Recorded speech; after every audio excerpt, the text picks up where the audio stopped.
Hello guys, আসসালামু আলাইকুম। আজ আমি আপনাদের সাথে এই কোকোমেলেন থিম কেকটির ডেকোরেশন শেয়ার করব। এটি ছিল 2 টিয়ার কেক। কেক দুটোকে আমি 3টি লেয়ার করে মোট 6টি লেয়ার করে নিয়েছি। এখন আমি বোর্ডের মধ্যে কিছুটা ক্রিম লাগিয়ে এখানে দিয়ে দিব কেকের একটি লেয়ার। কেকের লেয়ার দিয়ে এর উপর সুগার সিরাপ দিয়ে দিলাম, দিয়ে হুইপ ক্রিম দিয়ে এর উপরে আমি দিয়ে দিব কিছুটা হোয়াইট চকলেট। এতে করে কেকের টেস্ট অনেক ভালো আসবে। প্রথম লেয়ারের মতো করে আমি বাকি লেয়ারগুলোও কাভার করে নিব।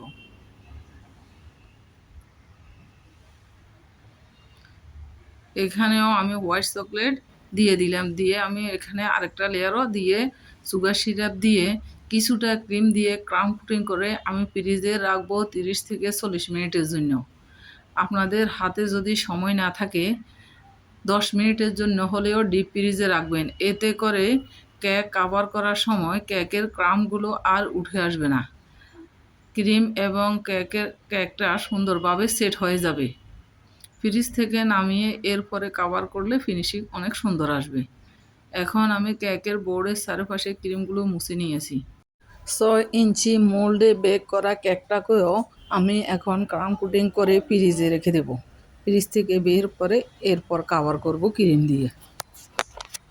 এখানে আমি হুইপ ক্রিমের সাথে রেডম্যানের সবুজ কালারটা মিক্স করে এই কালারটা নিয়ে এসেছি।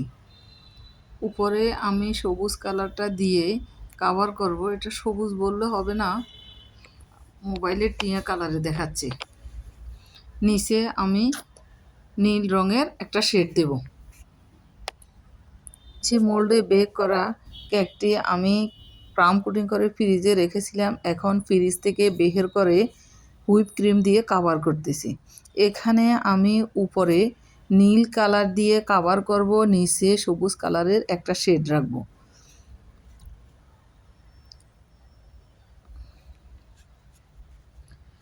কেক ফিনিশিং আনার সময় প্রথমে কেকের সাইডে ফিনিশিং আনতে হয়, এরপর উপরে ফিনিশিং আনতে হয়। প্রথমে আমি কেকের সাইডে ফিনিশিং আনবো, এরপর কেকের উপরে ফিনিশিং আনবো।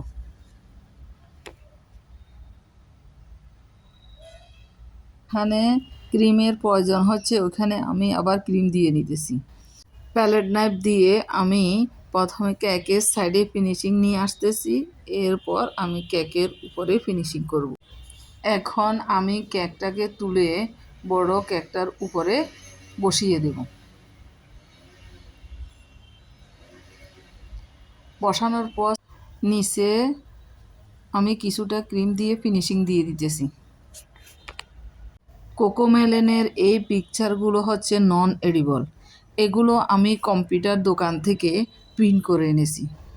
এগুলো 2 ধরনের হয়, একটা হচ্ছে এডিবল আর একটা হচ্ছে নন এডিবল। নন এডিবলগুলো এগুলো খাওয়া যায় না, আর এডিবল যেগুলো এগুলো খাওয়া যায়।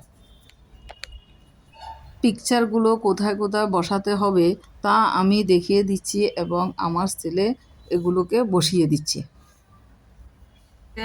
কেকের মধ্যে যে ম্যাকগুলো দিয়েছি এগুলো প্রথমে আমি হাত দিয়ে বানিয়েছি।